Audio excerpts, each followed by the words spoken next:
Hey, I'm Elle, the Marketing Blondie, and I make videos about social media and internet marketing for online coaches and experts. And in today's video, we're going to talk about how to be consistent in your coaching business so that you can build an audience and make more sales. But I'm also going to bust a big myth about consistency. So let's just dive straight in. I've got my notes here.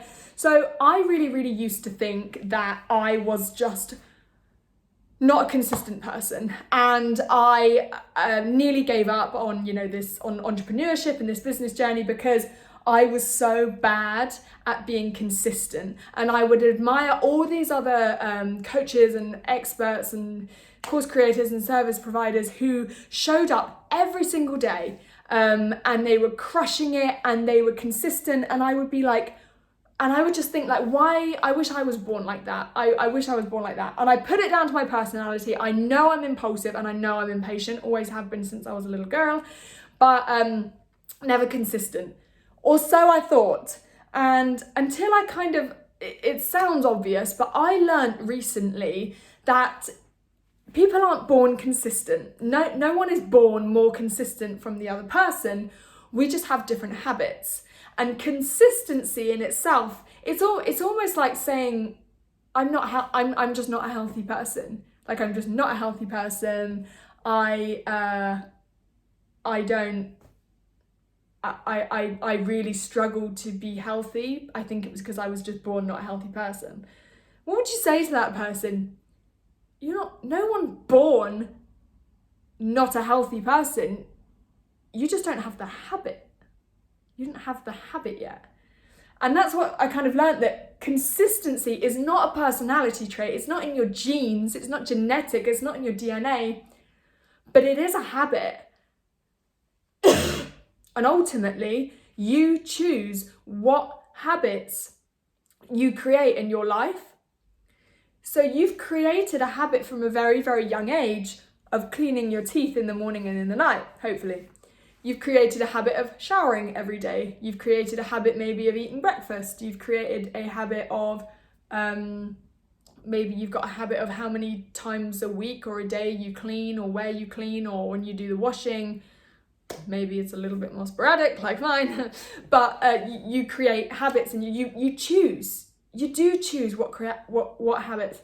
Maybe you were unhealthy and now you're healthy because you created a habit that is quite hard for you to break, where you're going to the gym every other day, and now when you do your weekly shop, by habit, you're buying the better foods and you're cooking the better meals by habit, force of habit. So nobody is born consistent or inconsistent. It's basically just habits that we develop. And what you have to do is you have to basically break your habits of inconsistency and replace that. You can't just break a habit and leave it. Typically, you've got to replace it with a new habit. So if you're going to break a habit of inconsistency, you need to breed a new habit. That sounds weird, breeding. You're not going to breed, it's fine. You need to build a new habit of consistency. So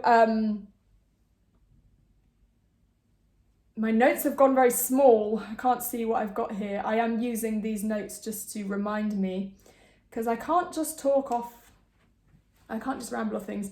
So building my new habits that supported my consistency looked a little bit like this. So recognizing when I was procrastinating and doing the thing that I was putting off for just 5 minutes. Sometimes I would literally do it for 5 minutes, but then it was done. But the idea of this is that if you do it for 5 minutes, you're typically going to do it for a bit longer. And, I usually do end up doing it longer.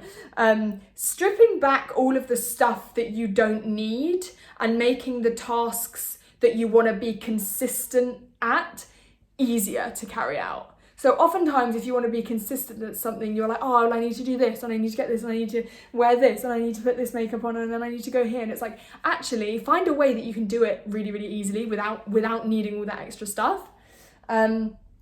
I got rid of all of the stuff I actually didn't like doing about that new task that I wanted to make as a habit.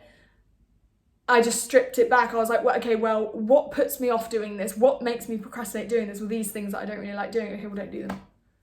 Doesn't matter. Oh, but I'm not going to be successful if I don't do that. Everyone else is doing them. If you don't like them and that is the thing that's putting you off doing it, don't do it. You can make it work without it.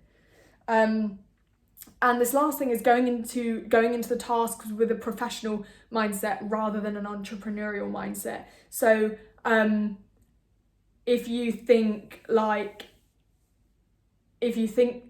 this is your 9-to-5 job and you'd get sacked if you didn't do it, that's kind of what you need to do. It's like what I was saying in another video about, I made very high ticket sales in my last job, no questions. I didn't feel weird or spammy or dodgy, or I cold called. I was an actual cold caller, picking up the phone, trying to drum up business. I would never do that in my job now because I really, really hate it. But I did it for someone else because it was a professional mindset and I had to do it. It was like, it didn't matter how I felt about it. That was what was required of me.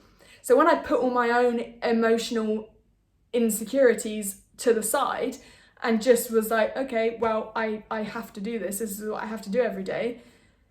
Then I did it, right? I didn't put it off anymore. I just did it. So when you own your own business and you've got an entrepreneurial mindset rather than a professional mindset, you kind of start overthinking things a little bit. And if you think to yourself, if that doesn't work in my business, my whole world is going to come crumbling down. I'm going to feel really defeated. I'm going to feel embarrassed. I'm going to feel like I want to give up. But then if you think about in your professional 9-to-5 job, if something didn't go right for you, if you did something that didn't work or that failed or that didn't get good feedback or whatever, is that how you felt when you were at your job? Did you feel like your whole world was crashing down around you? No, because it was just a job and you went back to your family at the end of the day or whatever and you were fine again. But with your entrepreneurial business, it is your whole world, it's your whole life. You can't go back home at the end of the day because you're already home.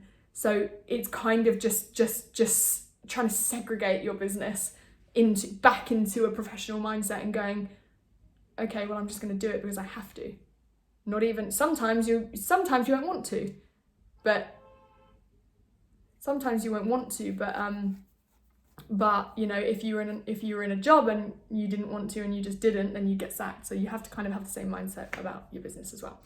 So I think that was the last thing. Yeah, so I hope that was informative for you. A good little hack there about being consistent and building new habits and stuff that's going to really, really help you grow your coaching business and be consistent and hopefully get more leads and make more sales as a result of that. So I will see you in the next video.